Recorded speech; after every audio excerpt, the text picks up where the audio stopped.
Hey, it's Thursday, time for another Action Figure Adventures video here on SEO Tour Review. Today we're taking a look at a Jamie Lannister figure from the Game of Thrones Legacy Collection. The Legacy Collection figures were made in conjunction between Gentle Giant Studios and Funko. Jamie is part of Series 2 that included Brienne of Tarth, Arya Stark, Khal Drogo, Robb Stark, and Daenerys Targaryen.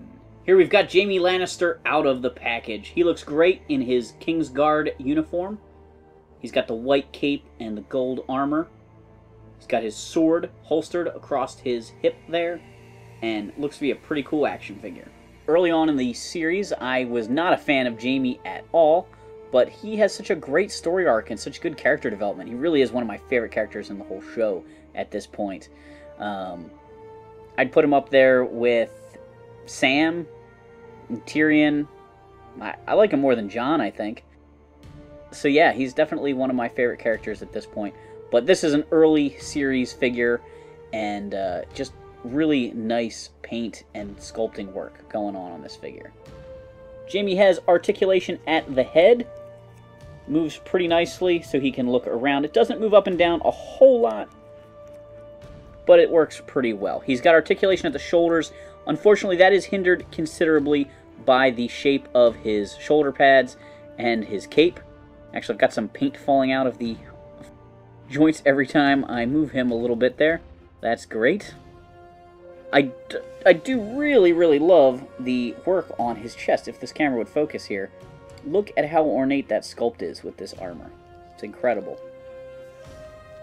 I would love an action figure of Jamie in his Lannister armor that he wears later in the series.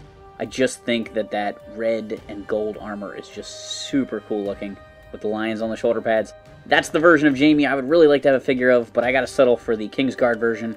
I don't know whether we're ever gonna see another really great line of figures like this.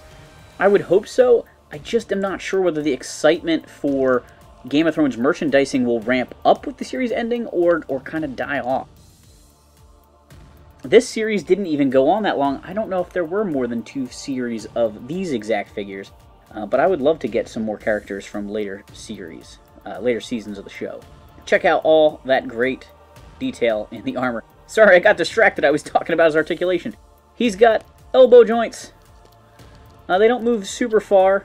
They have a swivel there, but it does hit his armor there. It is flexible to move out of the way somewhat, but it does hinder it a little bit. He's got swivels at the wrists as well as a hinge joint there that lets the wrist move in and out. Again, I've got some paint falling out of the joints. Ugh. I just don't like that about these figures. He has no articulation at the torso or waist that I can find. His armor down below is pretty flexible, but it definitely hinders his hip joints a fair amount. He does not seem to have swivels below the hips like some of the characters do.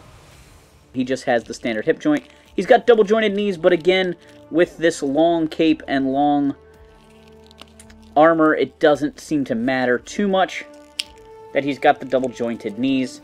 And then he's got ankle rockers down below. No swivels at the boot cut or anything like that.